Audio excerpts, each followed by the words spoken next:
लेकिन वो छुपा रहा अपने दोष को। कोई बात नहीं। कहने का भाव दास का ये है कि वहां 10-11 वर्ष से लग भी रहा था और नाम भी उपदेश ले रखा था, लेकिन उन संतों के द्वारा बताई गई साधना से भगवान का सहयोग मिला नहीं उसको। यदि भगवान की पावर मिल जाती तो काम ऑटोमेटिक होया करें।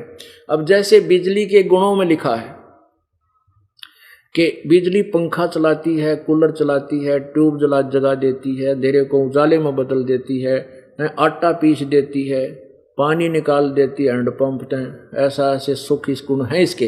ये तो बिल्कुल सत्य है, लेकिन ये पावर का कनेक्शन नहीं मिलेगा, इतना वो काम होंगे क्यों करें।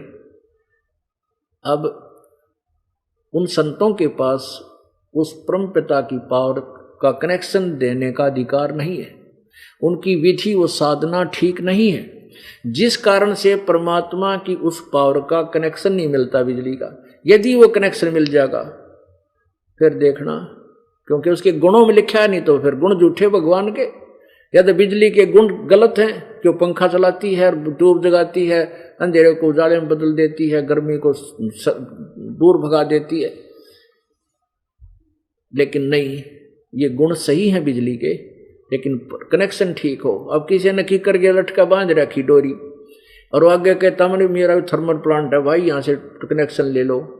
अब आप की करके लटका बबूल के पेड़ सूखे लकड़ के और डोरी बांध के और पावर हाउस बनाए बैठा है और सबको कनेक्शन दे रहा, ले जाओ कनेक्शन।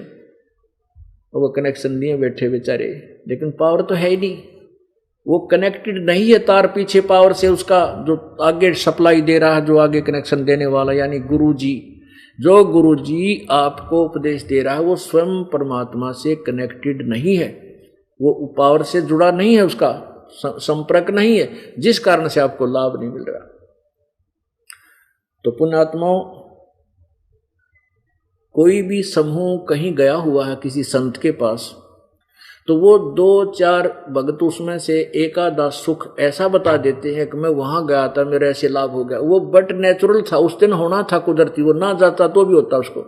अब जैसे ये दास पहले हनुमान पुजारी था, बजरंगबली का कट्टर, और श्री कृष्ण का पुजारी था, अपनी परंपरागत साधना थी, वो बाबा श्याम जी के भी ढोक मारा करते हैं। और सब साधना जैसे भी कोई भाई माता मिल गई, माता की पूजा शुरू कर दी हैं, जैसे आज संतोषी माता की जय जय होने लगी, इसकी भी जय जयकार करने लगे, यानी जो भी देवता हमें मिला उसी की साधना भी करते।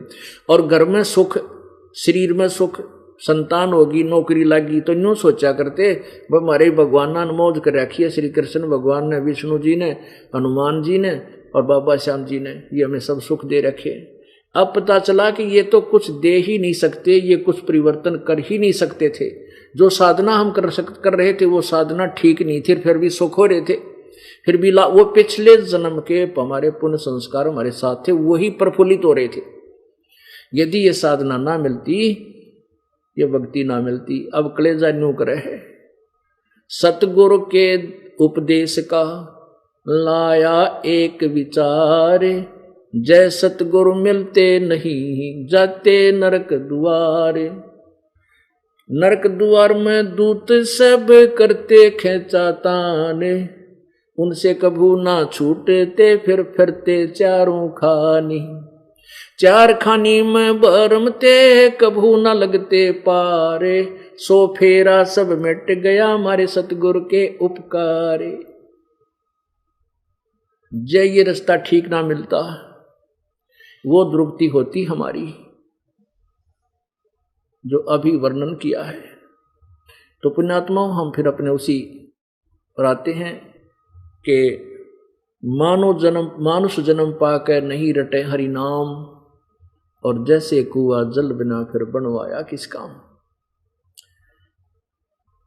अब परम संत से जब तक हमें सहारा नहीं मिलेगा, उपदेश नहीं मिलेगा, तब तक हम अपने इस मनुष्य जीवन का लाभ नहीं प्राप्त कर सकते। भक्ति भी कर रहे होते हैं, क्योंकि ये आत्मा जब से परमेश्वर से विमुख हुई है, उसके तुरंत बाद इसको उसकी आवश्यकता महसूस होगी थी। अब इस काल भगवान ने हमें इतना दूर कर दिया उस परमात्मा से, उसका नाम और निशान मिटा दिया। कि तो अगर अब किसी को कहते हैं ना कबीर भगवान, कौन सा कबीर? वो कवि, वो दानक जुल्हा। अरे छोड़, अच्छा दिमाग खराब हुआ तुम्हारा भी। कबीर भगवान है ओ तेरा गजब। अरे तेरा कितना 4 ईंट ला के ऐसी मंडी बना रखी है ना न्यू करके, हम उसने भी न्यू करा करते, ये भी भगवान कदे तुम्हें हानि कर दे हैं। और हनुमान भी भगवान, और गणेश भी भगवान, और कृष्ण भी भगवान, राम भी भगवान हैं, और भी भैरव भूत भी भगवान मान लिया हमने, लेकिन कबीर भगवान नहीं मान सकते। काल ने ऐसा भ्रमित कर दिया कि हम भगवान से, परमात्मा से कोसों दूर कर दिए।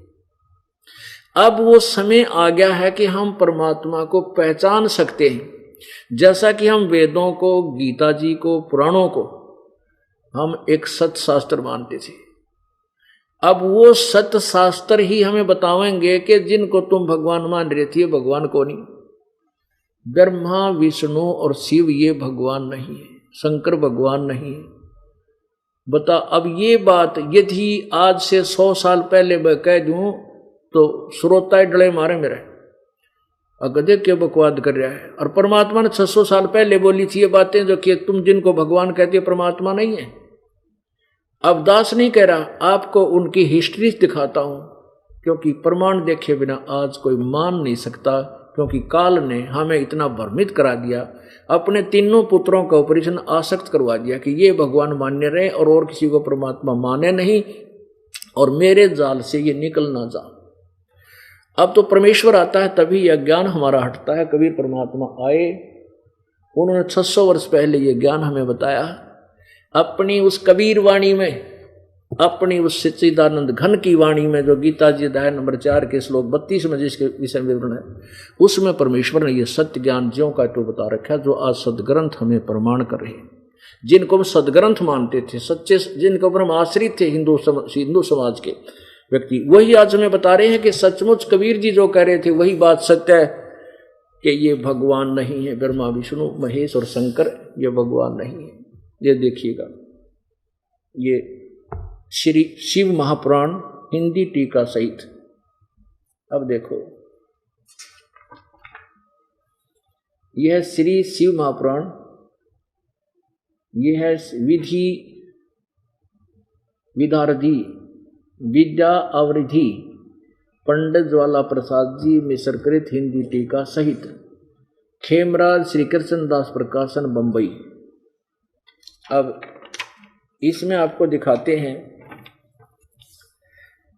अब पहले तो ये दिखाते हैं कि ब्रह्मा, विष्णु, महेश का जनक कौन है। ये देखिएगा, ये है रुद्र संहिता, शिव पुराण पृष्ठ 2, रुद्र संहिता भाग 2 अध्याय 1 में मंत्र नंबर 17 में कहा है कि ब्रह्मा, विष्णु और महेश, ब्रह्मा, विष्णु, महेश ये तीनों देवता शिव के अंग से प्रकट हैं। अब इसका वास्तव क्या अर्थ है कि ब्रह्मा, विष्णु और महेश, ये शिव कौन है? ये काल है, ज्योति निरंजन है। ये शिव ब्रह्मा, महाशिव, महाब्रह्मा, महाविष्णु का रूप धारण करके प्रकट होता है। इसलिए ये कहें तीनों देवता ब्रह्मा, विष्णु और महेश, ये तीनों देवता शिव से के अंग हैं, अंग से प्रकट हुए। अब आगे देखो, अब आपको दिखाते हैं विद्वेश्वर संहिता।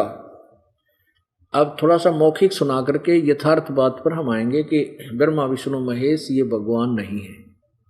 ये अपना शिवपुराण बता रहा है। एक बार ब्रह्मा और विष्णु का झगड़ा हो गया इस बात पे, ब्रह्मा कहता मैं तेरा बाप, विष्णु कहता मैं तेरा बाप, तो इन दोनों का गुट बाज गया, झगड़ा हो गया, लड़ाई होगी।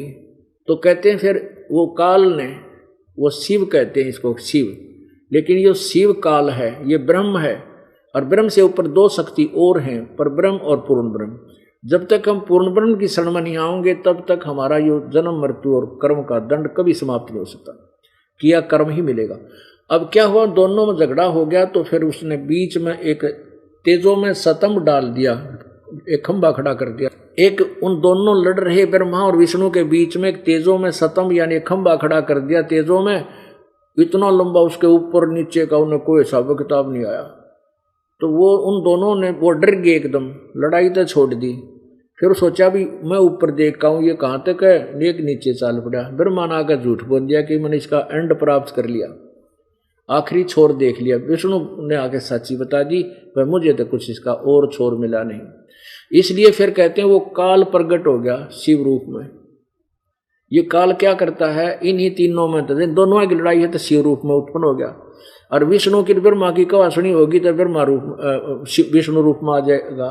शिव और ब्रह्मा की तो कोई ऐसी बात बन गई तो ऐसे ये भ्रमित कर रहा है। तब ये क्या सोचते रहे कि जो ये काल के बेटे हैं शंकर ब्रह्मा विष्णु महेश, यही तीनों रूप धारण करते हैं। वो है काल और वो ब्रह्म और है। उसने प्रतिज्ञा की है कि मैं अपनी वास्तविकता किसी को नहीं बताऊंगा, मैं अव्यक्त रहूंगा और अपने वास्तविक काल रूप में कभी किसी के सामने प्रकट नहीं होऊंगा। गीता जी अध्याय नंबर 11 के श्लोक नंबर 47-48 में ये गीता ज्ञानदाता काल श्री कृष्ण में प्रवेश कर उसमें से बाहर निकल कर बोल दिखा रहा है कि देख मेरा ये रूप है असली, और ये रूप आज से पहले ना किसी ने देखा, तेरे तो पहला अर्जुन, और ना आगे कोई किसी नहीं देख सकता, ना किसी जप से ना तप से ना वेदों में वर्णित विधि से मेरे वास्तविक रूप को कोई नहीं देख सकता।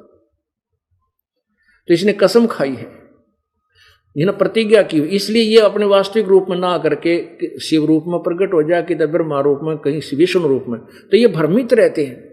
इसलिए ब्रह्मा का भ्रम हो गया कि मैं, और ऋषि जन कहें कि आप ब्रह्मा जी आपके रूप में आप ही भगवान हो, मैंने साधना की थी ब्रह्म की और आप मेरे सामने प्रकट हो गए, आप परमात्मा हो, आप ही सृष्टि के रचने वाले हो आपकी। फिर ऐसे ही वो काल की कोई साधना करता ब्रह्म की ऋषि, वेदानुसार तो किसी को विष्णु रूप में दर्शन दे देता है। तो विष्णु का आगे कहते हैं, वो ऋषिजन कहते हैं, हे भगवान आप ही परमात्मा हो, आप ही ब्रह्म हो, हमने आपकी भक्ति की, आपने दर्शन दिए, आपने ये आशीर्वाद दिया, आप तो छुपा रहे हो, आप ही की नाभि से ब्रह्मा उत्पन्न हुआ है। अब विष्णु जी फूल गया मैं भगवान, उधर ब्रह्मा के विषय में कह दो ब्रह्मा फूल जा मैं भगवान, तो इनकी न्यों लड़ाई होगी केवल दंत कथा सुन के। तो उस लड़ाई को मिटाने के लिए यू काल प्रकट हो गया। ब्रह्मा का लिखा है कि 5 मुख थे, 1 काट दिया, 4 रह गए, तो ना झूठ बोली। इसलिए अब उनको समझाने लगा ये काल। वो काल क्या बोलता है कि सुन ले मेरे वचन, ये देखिएगा, ये वही शिवपुराण विद्वेश्वर संहिता, शिवपुराण अध्याय नंबर 17 ना श्लोक पृष्ठ नंबर 17, और ये देखिएगा विद्वेश्वर संहिता अध्याय 9, और यहां से हम लेंगे थोड़ा सा अंश ही सुनाएंगे। अब ये काल बोलता है शिव रूप में प्रकट होकर, मेरे सकल और निष्कल भेद से 2 स्वरूप हैं, ब्रह्मा विष्णु को बता रहा है, परंतु और ईश्वर नहीं है। ये काल बता रहा है कि परंतु और ईश्वर नहीं है, इस कारण से उनके 2 रूप नहीं हो सकते। पहला सतम रूप और पीछे मूर्तिमान रूप धारण किया है। इसमें ब्रह्म रूप निष्कल है, निष्कल है, यह निष्फल नहीं, और इस रूप सगुण है। मेरे ये दोनों रूप सिद्ध हैं, दूसरे किसी के नहीं हो सकते। इस कारण तुम दोनों को अथवा दूसरों को ईश्वर तब की प्राप्ति नहीं हो सकती। काल बोल रहा है, ब्रह्मा और विष्णु को कह रहा है कि तुम ईश्वर नहीं बन सकते। तुमने जो अज्ञानता से अपने आप को ईश यानी भगवान माना, यह बड़ा ही अद्भुत हुआ, यह बड़ा ही अद्भुत हुआ। इसके दूर करने को ही मैं रण स्थान में आया। अब तुम अपना अभिमान त्याग कर मुझ ईश्वर में अपनी बुद्धि लगाओ। मेरे प्रसाद से लोक में सब अर्थ प्रकाश करते हैं। अब पुण्यात्माओं क्या स्पष्ट हुआ? काल कहता है कि ब्रह्मा और विष्णु तुम भगवान नहीं हो, तुम ईश नहीं हो, और तुमने मूर्खता के कारण यह अभिमान हो गया कि भगवान है। इसको तुम्हारी बुद्धि सेट करने के लिए मैं अब तुम्हारे पास आया हूं। अब आगे देखो, अब देखो प्रश्न नंबर 18 पे, विद्वेश्वर संहिता भाग 1 अध्याय नंबर 10। यहां क्या कहा है कि पुत्रो, यु काल कह रहा बेटो हे पुत्रो, ब्रह्मा और विष्णु को ये काल सदाशिव, हे पुत्रो, यह कृत आपने तप से प्राप्त किया है। कौन सा कृत? ब्रह्मा को उत्पत्ति का, विष्णु को पालन का और सतिथि का, पालन या सतिथि का। यह कृत आपने तप से प्राप्त किया है जो कि सृष्टि की उत्पत्ति और पालन कहता है, सो मैंने प्रसन्न होकर तुम्हें दिया है। इसी प्रकार दूसरे दो कृत रुद्र और महेश को प्रदान किए हैं, परंतु अनुग्रह कृत कोई भी पाने में समर्थ नहीं है।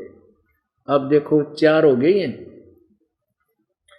एक तो ब्रह्मा और विष्णु जो उसको उत्पत्ति, सृष्टि उत्पत्ति और पालन का, और रुद्र और महेश को प्रदान किए दूसरे दो कृत। और कहते हैं अनुग्रह नहीं कर सकते तुम, किसी के ऊपर मेर नहीं कर सकते, किसी के कर्म को कम बत्ती नहीं कर सकते, ये तुम्हारे पास नहीं है और तुम भगवान नहीं हो। अब क्या सिद्ध हो गया कि ब्रह्मा विष्णु महेश का पिता ये सदाशिव ब्रह्म रूपी काल है और ब्रह्मा विष्णु ये भगवान नहीं है। अपनात्मा, अब हमने इस बात याद आवा ना, पछले रट्टे लाया करते, ब्रह्मा विष्णु महेश अजरो अमर है, इनकी कोई माता पिता नहीं है। एक नहीं, लाखों की संख्या में, हजारों की संख्या में ये ब्राह्मण गुरु ऋषि महर्षि हमें ये उल्टा पाठ पढ़ाया करते। पुण्यात्मा, वो शिक्षक ठीक नहीं जो सिलेबस को भी नहीं परिचित नहीं है और आउट ऑफ सिलेबस अपने विद्यार्थियों को पढ़ा रहा, वो शत्रु है उनका। तो ऐसा ही कर्म इन अज्ञानी हिंदू गुरुओं ने हमारे साथ कर रखा था। इन्होंने हमारे सिलेबस को भी हमारे तक नहीं पहुंचाया। ये तो वही दंत कथा सुना के अपने अपने अनुभव न्यारे बना के हमें काल के जाल में झोंक गए कति। अब गुरुआ गांव बिगाड़े, संतो गुरुआ गांव बिगाड़े, ऐसे कर्म जीव कला दिए, ईब जड़े ना जाड़े। इन गुरुआ ने, नकली गुरुओं ने गांव के गांव बिगाड़ दिए और ईब ये समझाए तो भी ना समझते। शुरू में कोई सुना है तो सुई 100 पे जा उसकी, अच्छा ब्रह्मा विष्णु महेश के भी माता पिता है। अरे तेरा गजब हो, उनकी हिस्ट्री में लिखा है, उनके जीवनी में लिखा है, तुम देखते लो पढ़ के, तो उनका दोष नहीं बेचारों का, क्योंकि उनको पाठ गलत पढ़ा दिया। अब वो पुराना रंग जो था लाखों वर्षों का चढ़ रहा है, तो अब पुण्यात्माओं धीरे धीरे वो उतरेगा और ये ओरिजिनल पेंट ईब यथार्थ ज्ञान का हो जाएगा। आने वाली पीढ़ी कति सुखी हो जाएगी। ठीक है, हमने चाहे कितना संघर्ष करना पड़ो और कितना कष्ट उठाना पड़ो, यो काम ड्यूटी दी है भगवान ने। जब तक सांस रहेंगे, आखिरी सांस तक ये दास ये डंडोरा पीटे।